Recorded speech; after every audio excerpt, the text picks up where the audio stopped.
Parti de l'Unité du Rassemblement fait partie des initiateurs, de même que PASTEF d'Ousmane Sonko et du mouvement Tahaou Sénégal de Khalifa Ababacar Sall.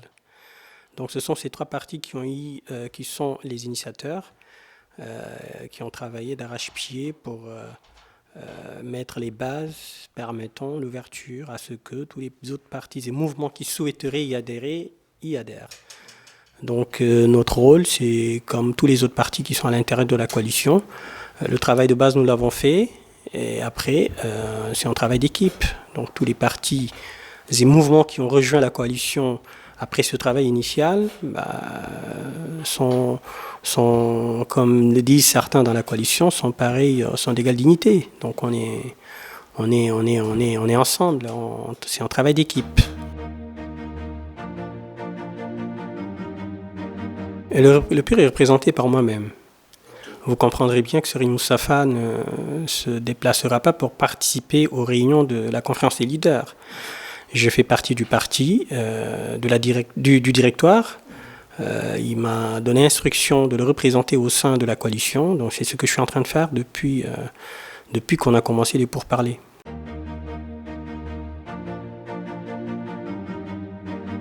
Effectivement, initialement, les partis initiateurs, ils étaient au nombre de 4, enfin 3 et un mouvement. Comme je l'ai dit à l'entame de mes propos, nous avions Tahaou, PASTEF, PUR et le Parti démocratique sénégalais. Donc on a échangé durant des semaines, réunion après réunion avec le Parti démocratique sénégalais. On a eu au début des points de convergence. Mais nous nous sommes rendus compte qu'il y avait un vrai problème d'orientation. Nous n'étions pas d'accord avec le Parti démocratique sénégalais sur l'orientation qu'ils souhaiteraient que la coalition prenne. Quelle est l'orientation qu'eux ils ont proposée ? Je ne vais peut-être pas entrer dans les détails puisque c'était des échanges que nous avons eus à huis clos avec les plénipotentiaires du Parti démocratique sénégalais. À la date d'aujourd'hui, ils ne se sont pas prononcés sur ces échanges, donc je ne vois pas l'opportunité d'entrer dans les détails. Donc le plus important, c'est que les Sénégalais sachent que ce qui a fait aujourd'hui que le Parti démocratique sénégalais n'est pas resté dans la coalition, c'est juste parce qu'ils voulaient une orientation autre que celle que nous voulions. Donc en majorité, nous les trois, PUR, PASTEF, Tahaou, on voulait l'orientation que nous avons aujourd'hui.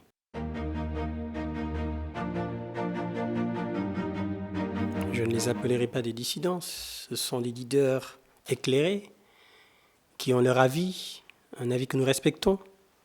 Ce n'est pas pour autant que la coalition n'a pas eu lieu, ce n'est pas pour autant que la coalition ne fonctionne pas correctement. Thierno Bocoum, effectivement, a fait une sortie. Et d'après les retours que nous avons, il a peut-être... je ne peux pas m'avancer puisque je ne le connais pas, nous ne nous sommes jamais entretenus, mais j'ai cru comprendre qu'il s'est peut-être rendu compte qu'il est allé trop loin. Bougane, il savait très bien que ce qu'il demandait ne pouvait pas être accepté par la coalition parce que le lancement ayant été déjà fait, le nom, la couleur et le logo avaient déjà été fixés. Donc on ne pouvait pas y revenir, il le sait très bien. C'est un excellent communicant, mais si aujourd'hui nous revenons, plusieurs jours après ce lancement de la coalition, pour dire aux Sénégalais que nous avons changé de nom, nous avons changé de logo, nous avons changé de couleur, les Sénégalais verront que ce que nous faisons, nous n'y croyons pas. Et ce n'est pas crédible, c'est pas bon. Donc c'est la raison pour laquelle il savait très bien qu'on n'allait pas accepter sa demande.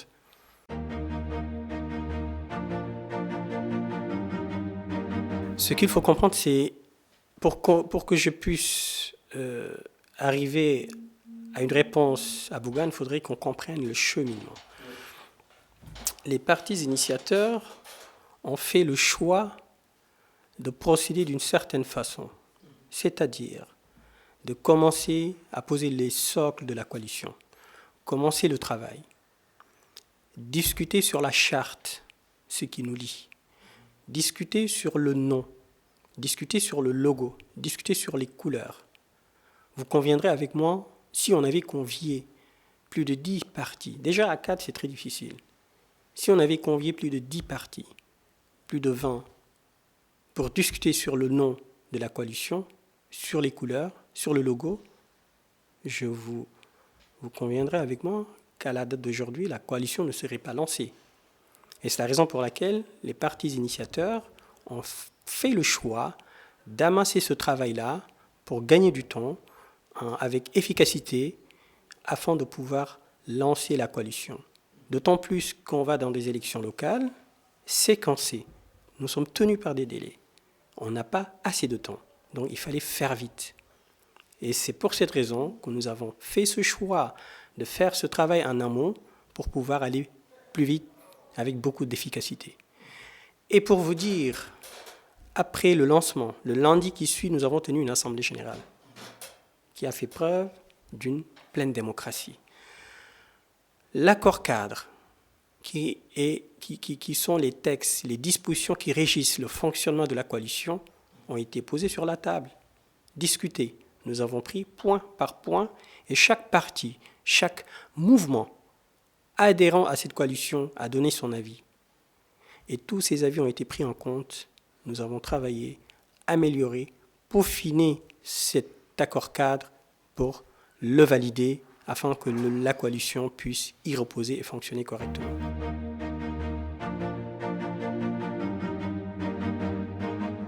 C'est pas de la division. Moi, je ne le conçois pas comme une division. C'est juste parce que il est naturel que ceux qui ont des points en commun aillent ensemble. Donc ça, c'est pas extrêmement gênant.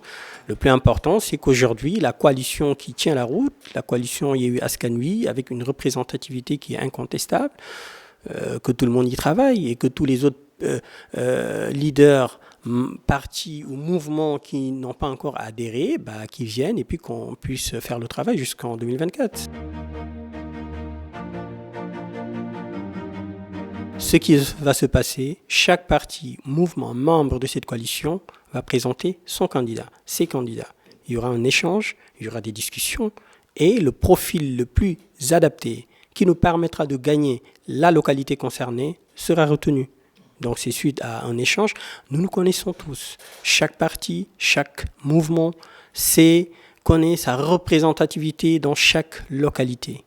Donc c'est la raison pour laquelle je ne peux pas me dire aujourd'hui unilatéralement que tel ou tel candidat sera retenu. Non, ce sera des débats, ce sera des échanges au niveau local. C'est la base militante qui va discuter, échanger pour pouvoir retenir tel ou tel candidat.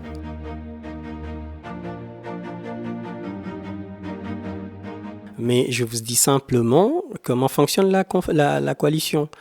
Barthélémy, il est candidat à la candidature.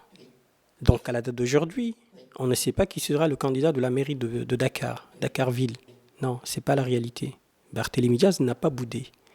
Ce qui s'est passé, c'est quoi? Je vous l'ai dit tantôt, nous sommes en train d'installer la coalition au niveau communal et départemental. Et lors d'une réunion départementale, l'instruction qui a été donnée à tous les représentants de partis, c'est d'y aller seul, que chaque parti ait un représentant. Et il se trouve, Tahaou avait plus d'un représentant. Donc les autres... Je ne saurais vous le préciser, mais je sais que Barthélémy faisait partie des représentants de Tahaou. Il y en avait d'autres pour Dakar lors de la réunion, alors qu'il était prévu qu'il y ait un seul membre. Une seule personne par parti et mouvement. Et donc, on leur a fait comprendre qu'il fallait un seul représentant. Et Barthélémy, par élégance, il s'est levé, il est parti. Il est resté en contact avec les responsables des autres partis. Il n'a pas boudé. Barthélémy tient à cette coalition-là. Il sait que seule cette coalition pourra libérer le peuple. Il le sait. Il a œuvré pour sa mise en place. Donc Barthélémy ne peut pas bouder parce qu'il n'est pas content ou bien parce qu'il n'est pas content de la coalition. Ça, c'est des affirmations qui sont complètement en décalage avec la réalité.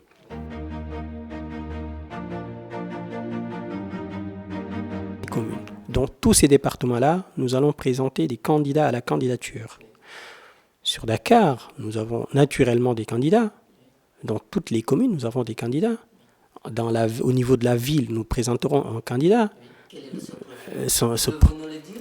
C'est quelqu'un qui est sorti de Sciences Po Paris, un Sénégalais, de souche, qui est né ici, qui a fait de brillantes études, un excellent technicien. Donc voilà, les Sénégalais le découvriront.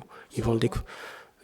Monsieur Daouda Gueye, c'est lui que nous allons présenter à Dakar. Mais à Thiès, je n'ai pas toute la liste. À Dakar, vous me le demandez comme ça, je le sais, mais à Thiès, je ne sais pas. Je sais que dans toutes les communes aussi, nous avons des représentants.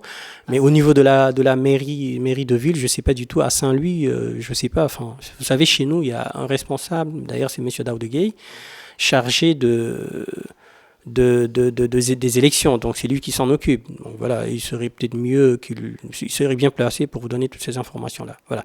Mais à Dakar, tout le monde présentera sa candidature et on verra. Donc Tahaou était le maire sortant. Nous allons échanger avec Tahaou. S'il nous présente un candidat qui nous convainc, bah, croyez-moi, il n'y aura pas lieu qu'il y ait des débats ou un contentieux. Le plus important, c'est que la coalition gagne Dakar. Alors, au niveau de l'Assemblée nationale, mais bon, enfin, c'est une tristesse incommensurable. On ne peut pas, des représentants du peuple qui exercent la souveraineté du peuple ne peuvent pas se permettre de pareilles bassesses, même si effectivement, il faut le noter, ils jouissent toujours de la présomption d'innocence puisqu'ils n'ont pas encore été jugés. Mais rien qu'il y ait ces soupçons ternit l'image du député, ternit l'image de l'Assemblée nationale et de surcroît ternit l'image du Sénégal. Et pour vous dire aujourd'hui, avoir un passeport diplomatique à l'étranger, c'est très difficile. Vous êtes pillé, on vous fait attendre pour vérifier. Parfois même, on vous dit clairement qu'il vous faut un visa. Dans certains pays européens, vous ne pouvez pas y entrer avec un passeport diplomatique sénégalais. Il faut nécessairement avoir un visa. Donc pour vous dire qu'aujourd'hui, avec ces agissements, le passeport diplomatique sénégalais ne vaut absolument rien du tout aujourd'hui. D'ailleurs, il y a quelques années, je crois que c'était en 2018, l'Union européenne avait voulu exiger au Sénégal, tout citoyen sénégalais disposant d'un passeport diplomatique devait avoir un visa pour fouler l'espace Schengen. Mais heureusement, l'Espagne s'y est opposée. Et là, aujourd'hui, on continue d'y aller sans visa pour ceux qui ont des passeports diplomatiques. Mais avec ce rythme de scandale, je pense que ça va pas encore durer.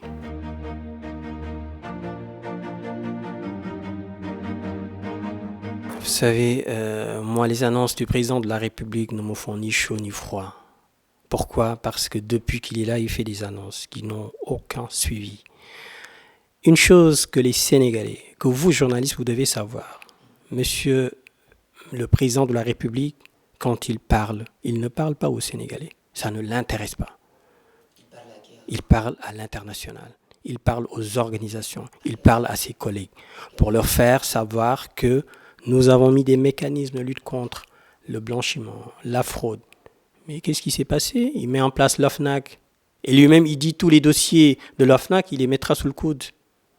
Donc, le fait de lutter contre la fraude ne l'intéresse pas. C'est l'annonce qui l'intéresse. Que l'international sache que M. Macky Sall, le président de la République du Sénégal, a mis en place des mécanismes de lutte. Alors qu'en réalité, son objectif, ce n'est pas de lutter contre la fraude. Combien de dignitaires de sa coalition ont été épinglés dans des affaires où ils sont. Ils sont où ces gens-là ? Ils sont ministres, ils sont chez eux, ils sont directeurs. Et le bas peuple qui souffre, le bas peuple, pour un rien, vous volez une poule, mais vous allez périr en prison. Donc Macky Sall, ses annonces, pour moi, ça me fait ni chaud ni froid. Il nous a habitués à des annonces, mais c'est des annonces qui n'ont aucune suite. Le plus important aujourd'hui, c'est que les Sénégalais se rendent compte que Macky Sall, il a assez duré au pouvoir et qu'il est urgent, très urgent qu'il s'en aille.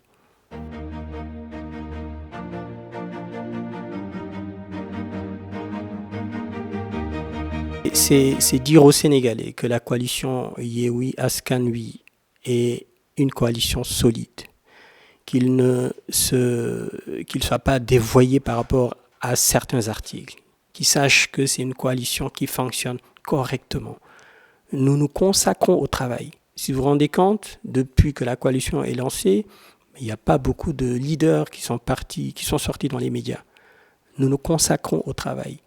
Les élections locales, comme je vous l'ai dit tantôt, c'est des étapes bien définies avec des délais précis. Il nous faut nécessairement faire de sorte qu'on ne soit pas forclos. Donc la priorité, c'est ce travail-là qu'on est en train de faire et qu'on sache que à la fin, au lendemain, au soir même des élections locales, je crois que c'est le 22 ou le 23, ils verront que la coalition a bien travaillé et que le plus important, c'est pas de parler, mais c'est de poser des actes. Et la coalition est en train de poser des actes. Je vous en prie.